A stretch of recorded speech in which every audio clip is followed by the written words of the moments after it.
Hey guys, welcome to my YouTube channel. आशा करता हूँ आप सभी लोग अच्छे हैं। तो हम लोगों का 1 साल का रेलवे अप्रेंटिस ख़त्म हो चुका है। मुझे कितना परसेंटेज मिला है, एग्ज़ाम कैसे हुआ था, एग्ज़ाम क्या हम लोगों का जो कॉन्ट्रैक्ट है उसके अंदर हुआ था कि उसके बाद हुआ था, हम लोगों को काम क्या मिलता है, कहाँ पर मेरा पोस्टिंग था, बहुत क्वेश्चन भाई आप लोगों का है। तो इस वीडियो में मैं वो सब क्लियर करूँगा। ठीक है, तो मेरा हिंदी थोड़ा सा इधर उधर है, मैनेज कर लेना। तो मैं रेलवे अप्रेंटिस किया हूँ ईस्टर्न रेलवे सियालदह से। जब हम लोग का फर्स्ट प्रेफरेंस आया था तो मैंने सियालदह किया था, तो मुझे सियालदह मिला था। सियालदह में इलेक्ट्रिकल जी में, अब सभी को शायद से पता है। तो इलेक्ट्रिकल जी में ड्यूटी कहाँ कहाँ देता है, एक तो सियालदह में है, दूसरा आप लोग आउट आउट ऑफ मतलब आउट स्टेशन में देता है। मतलब जो हो चुका है बारासात, रानाघाट, नोएहाटी, कोलकाता, ये छोटा छोटा मतलब जगह में देता है। वहाँ पर तो सब जगह में दो तीन, एक एक जगह में मतलब दो तीन या चार पर कैंडिडेट करके भेजता है, और सियालदह में कुछ रख लेता है।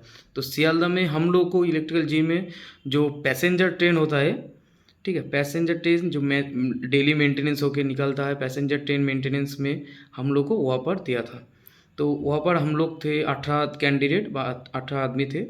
तो 18 आदमी, तो वहाँ पर क्या हुआ था कि सबका अलग अलग डिपार्टमेंट दिया था।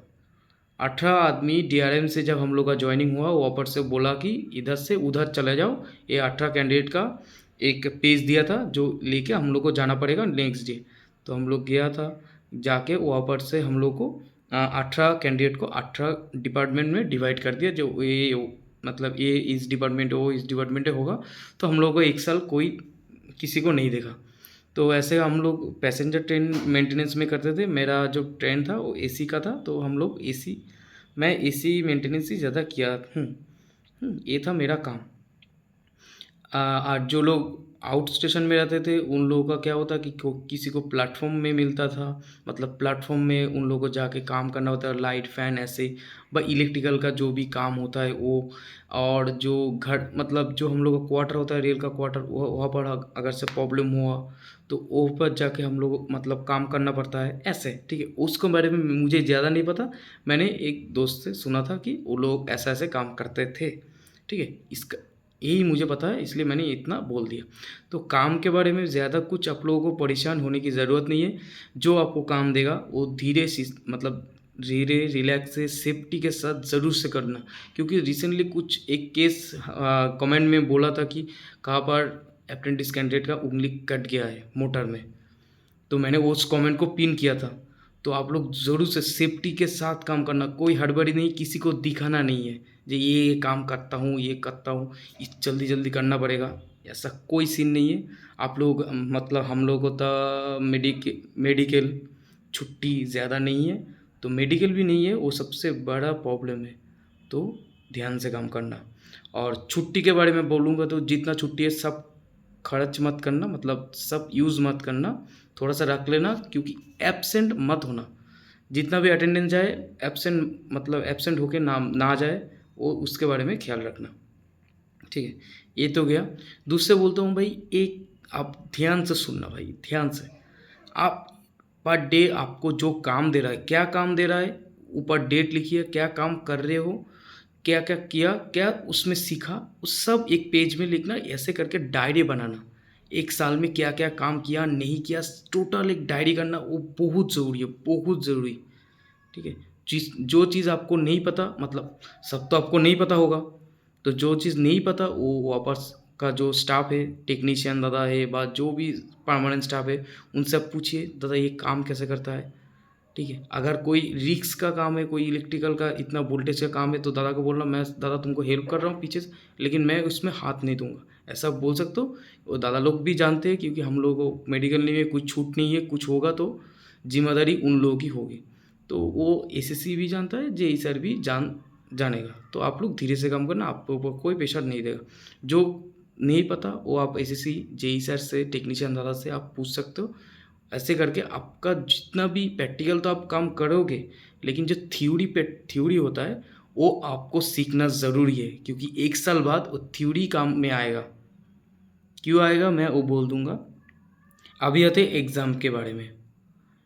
एग्ज़ाम के बारे में, एग्ज़ाम हम लोग का जो कॉन्ट्रैक्ट था वो 3 जुलाई 2025 से 2 जुलाई 2026 तक हम लोग का था। उसके अंदर ही हम लोग का 23, 24, 25, 26 जून को हम लोग का एग्ज़ाम हुआ था। उसके अंदर ही एग्ज़ाम हुआ था। मेरा था सेकंड या थर्ड डे था। तो हम लोग का एग्ज़ाम टोटल हम लोग 60-62 कैंडिडेट थे, जो वो 4 दिन में डिवाइड किया था। ठीक है। तो हम लोग का एग्ज़ाम जो मतलब 10 दिन पहले हम लोग को बोल दिया था कि इस दिन आप लोगों का एग्ज़ाम होगा, सब लोग जाना। और एक मतलब ड्रेस जो है वो ड्रेस मतलब डिसेंट मतलब सॉरी, जो ड्रेस होता है फॉर्मल ड्रेस वो पहन के जाना पड़ेगा। तो हम लोग का डीआरएम ऑफिस में डीई सैन ने हम लोगों का एग्ज़ाम लिया था। तो इससे अगले साल जो लोग कैंडिडेट था वहाँ पर बोला था कि यही सर लेते हैं एग्ज़ाम, लेकिन हम लोग का टाइम में सियालदह में डी सर ने लिया था भाईबा। तो एक साल में आप कितना काम किया है वो आपका एसएससी जेई सर से ज़रूर से रिपोर्ट लेंगे, शायद से हम लोग को वो पता नहीं चलेगा। ठीक है। तो वो तो आपका रिपोर्ट लेंगे।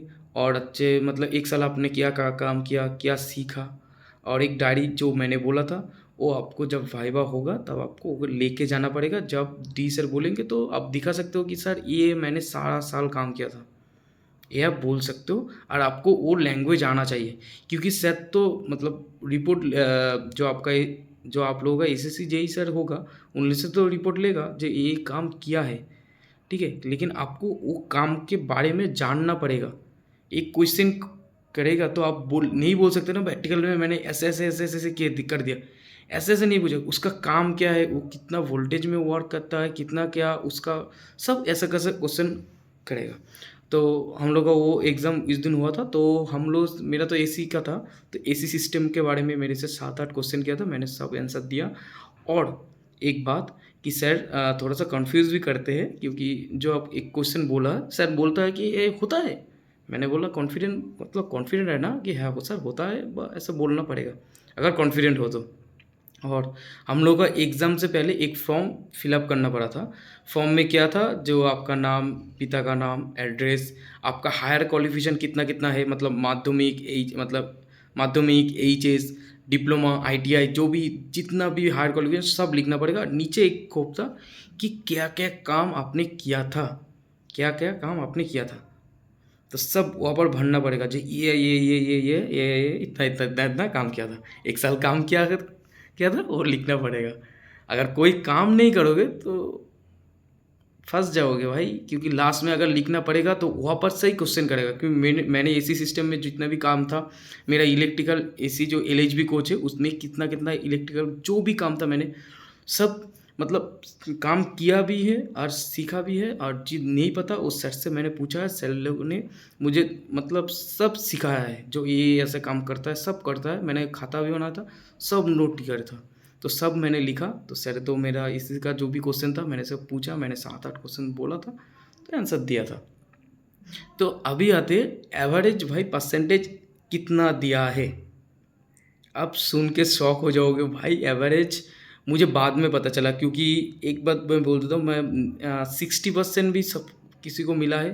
मतलब पासिंग मार्क्स 400 में, टोटल 400 में एग्ज़ाम होता है, टेट प्रैक्टिकल 300 में, और जो थ्योरी सेक्शनल जो एग्ज़ाम होता है वो 100 में।